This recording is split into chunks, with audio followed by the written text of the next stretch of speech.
Hello. Before we get started, I'd like to take a moment to thank you for clicking on this video. So let's have a look at what we've got here today. I've got a used copy of Nirvana's Nevermind, the 20th Anniversary Super Deluxe Edition. I just picked this up at a Japanese record store for about 8,000 yen, which comes out to somewhere around $50 to $52 US. A pretty decent price, I think, for this particular item. I remember when this came out, I believe this was 2011, and this was a pretty pricey item.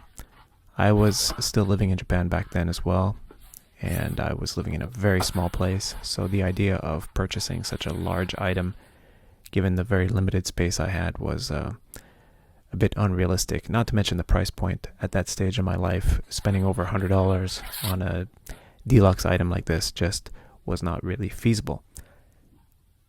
So I'm really happy to pick this up now for a decent price. Actually, this is a pretty good price given the condition. So take a look at the poster here. It's in really good condition. It doesn't look like it's been displayed. It doesn't look like there are no pinholes. It doesn't look like it's been really mangled or anything like that. No tape marks, obviously. So I'm pretty happy about that. It's a good item. I think I'll just probably fold it up as well and put it back in. Obviously, with these fold lines here, it's not really something that you can display, but it's a neat item to have. I think the who's who of Nirvana is a little bit comical. I can't help but think if you need to know those basic facts about the band, it seems highly unlikely that you're going to spend, at least when this was brand new, that you're going to spend over $100 purchasing this Super Deluxe Edition with, alternate takes and live versions of these particular songs. So it's a little bit funny, but the content is interesting here. You got some great photos, very classic style, classic LP-sized book here. Some great images. A lot of these are obviously familiar. You'll recognize them from the inserts from Nevermind and from the singles from the Nevermind era. But there's some interesting content in here. I haven't had a chance to read through all of it yet, but it's it's pretty thin. I think this is something that you can go through very quickly. I think the main benefit to this is the nostalgia factor. Obviously, some of these photos are very familiar from the Come As You Are, The Story of Nirvana by Michael Azerrad, if you remember that book way back in the 90s. And then, of course, from the album art. But it's interesting to get some of these additional photo shoots, some of these additional photos from the photo shoots. For instance, for the cover of Nevermind here, you got these great additional photos. Mind you, this is probably all content that you can find on the internet today, but it's just nice to have in this book format. I do like these close-up shots of the video shoot here, as you'll obviously recognize from Smells Like Teen Spirit, the video that just absolutely, I don't know, seems like it transformed our youth. For those of you that are my same age range, if you're born around 1980 or give or take a few years, or even quite a bit earlier. I know Nirvana had some fans well into their 20s and 30s as well. This photo here is the one on the right here is just spectacular. I remember this from the back of the Smells Like Teen Spirit single, and that was one of the first, I think that's the first single that I'd ever purchased, and it was such an exciting discovery back then. And it sounds so funny to talk about this today because you can just go on YouTube now and get pretty much every complete concert that Nirvana's ever performed. Every rare track is available either on the With the Lights Out set or through various other means, and on YouTube as well. But I remember picking up that Smells Like Teen Spirit single, and it was just so exciting to get a couple of additional tracks, because back then, and I'm sure you'll remember this if you were growing up during this time period, when you were really into a particular group, as I was with Nirvana, just picking up even one or two extra songs, you just wanted to get as much material as you could, and it was just so impossible to get back then, so that was pretty cool. So we got some cool content here as well, some additional information. This is hopefully a good read here. I'll take a look at it in more detail after the video. but it's, again, some interesting photos. Some of them are very familiar, but there's also some additional photos from the same photo set that you might have seen in the album inserts, but there's some additional ones, so that's kind of nice to see. Some stuff here from the Sub Pop era, very cool. Some cool concert photos here as well, and some additional content. I'm looking forward to reading all the details of this as well. And as you can see, for this used condition here, getting back to the the quality of this purchase, for $50 US, I think this is probably as good as it's going to get. The pages are in good condition. There's some mild wrinkling. You can tell that maybe somebody flipped a few of the pages a little bit rough, so you can kind of see some markings, but not too bad, especially for glossy paper like this. When you think about the potential for fingerprints being all over, I just don't see that much. I see it here and there. As you can see, I'm trying to be careful as I'm flipping the pages. I'm using the back of my knuckles to try to avoid as much as possible putting fingerprints all over.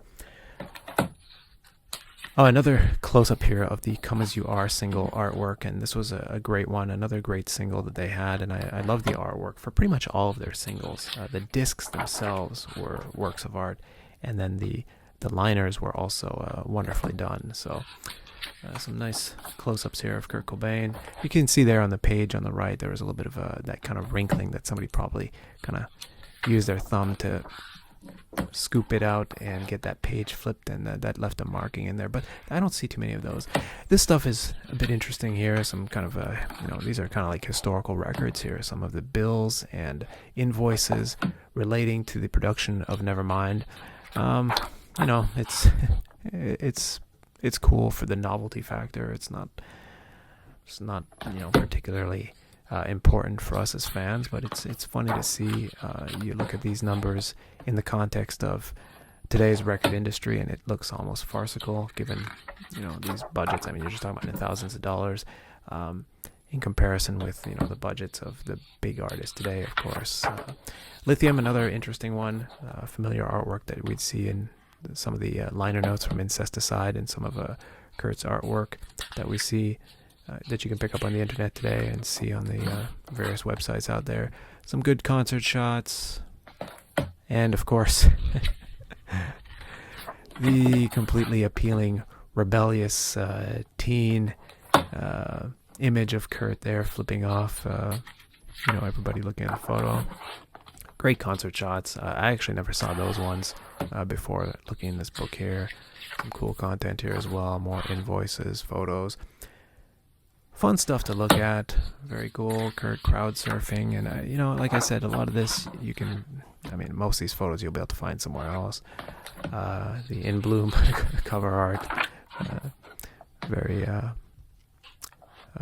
rebellious in its own way once again. I love these photos here. What a great video this was. Just such a fun video. The guys just making fun of themselves and making fun of the classic clean-cut 50s, early 60s rock bands, obviously an homage to the Beatles when they came out, and some interesting artsy photos here of the guys. And another couple of photos that I actually hadn't seen before. Certainly, maybe Kurt in the pajamas on the left. I think I've seen that elsewhere, but the weird one of him pulling down his eye, I hadn't seen before. And then it wraps up, as you might expect with any good CD insert, the lyrics to all the songs, and then some details about the CDs. So there's some great content here with these discs. You obviously have the original Nevermind remastered. I'm not going to comment too much on the sound quality, simply because I just don't have the kind of sound system where I think I could notice the remastering from the original Nevermind to this remastered version. Sounds fine. The discs don't skip. That's the main part here. Let me show you the discs one by one.